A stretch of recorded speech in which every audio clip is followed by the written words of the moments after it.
everyone, welcome back. In this session we would learn how to solve the practice problem compound interest. Okay, so basically this is a direct question. If you know the formula for calculating the compound interest, you can solve this question. So let's see the formula. Basically in the formula it is A, that is the amount, T is the principal, 1 plus R is the interest rate, N is number of times the interest has been applied, and this is N into T. N is again number of times interest has been applied and T is time period elapsed. If you know this formula, you just need to directly apply this formula and you can solve the question. Okay, now let's solve the question. You need to go to the practice portal. In practice portal, in the difficulty section, you need to choose school. Then you need to find the problem compound interest. Okay, so let's find it. Okay, so let's find the problem compound interest. Okay, here is the problem and you need to click on solve once you find the problem. Okay, I hope this is clear. Now let's solve the problem. Okay, here is the question. Let's read it. Calculate the compound interest for given principal amount P, time T in years, compounded N times in the year at rate R. Calculate the floor of future value of given principal amount. Okay, and once this is the question and if it is clear, we would be coding it over here. Okay, now let's start. 1 minute. Okay, let's solve the question.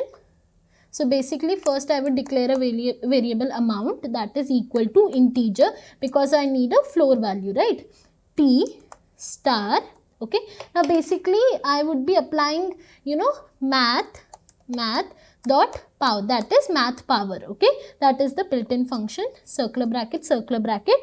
First it is 1 plus R. Okay, now basically R is not coming because basically we would be dividing R by 100. Okay, so it is not coming alone. Okay, so R, then slash. Okay, I need to divide it by N. Okay, after this comma, the power is N into T, right?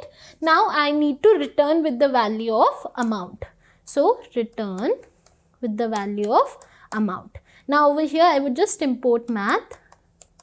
Okay, now I need to check if it is correct or not. So I would click on compile and run. So 1 minute, let me do it. Let's wait. Okay, there is an error. Let's see what's the error. Okay, so basically return AMT is causing error because there is an return. Why? I'm just returning the amount. Right, so return AMT, that's correct. Okay, I think I made a mistake here. Okay, see basically, oh yeah, 1 minute. This circular brackets. Now compile and run. Let's wait.